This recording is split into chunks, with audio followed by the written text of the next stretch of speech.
Today, we're diving into a story that's sparking controversy and concern across the UK. A pro-Palestine group called Palestine Action is reportedly training groups, described as cells, to engage in disruptive protests targeting companies with links to Israel. The methods being taught?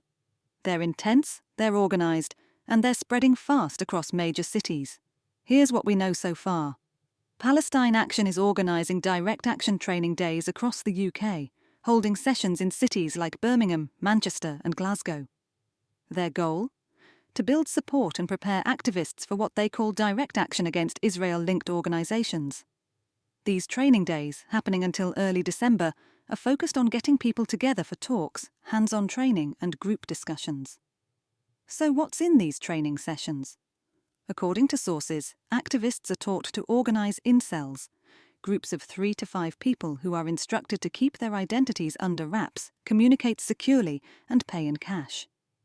Some of the tactics advised in their manual include reconnaissance using burner phones, and even ideas for names inspired by Palestinian resistance fighters or slogans. These groups are also given tips on covert scouting of potential protest sites. The targets for these protests?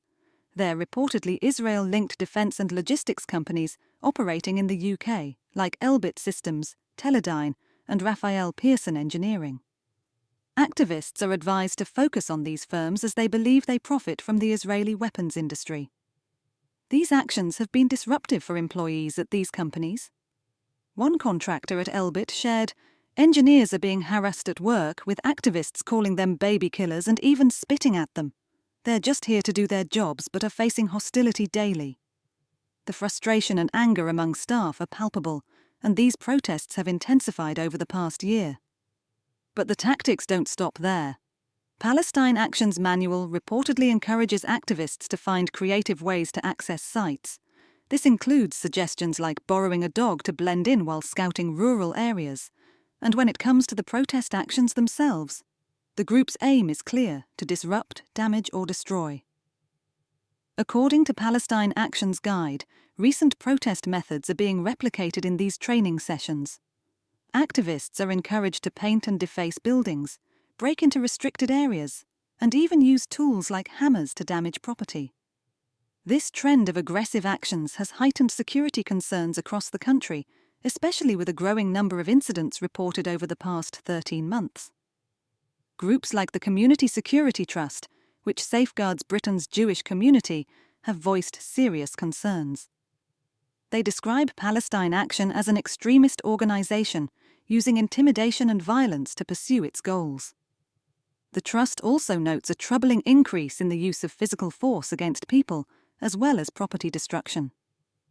With individual activists arrested and prosecuted in the past, there's an increasing call for government action to tackle what many see as an escalating threat.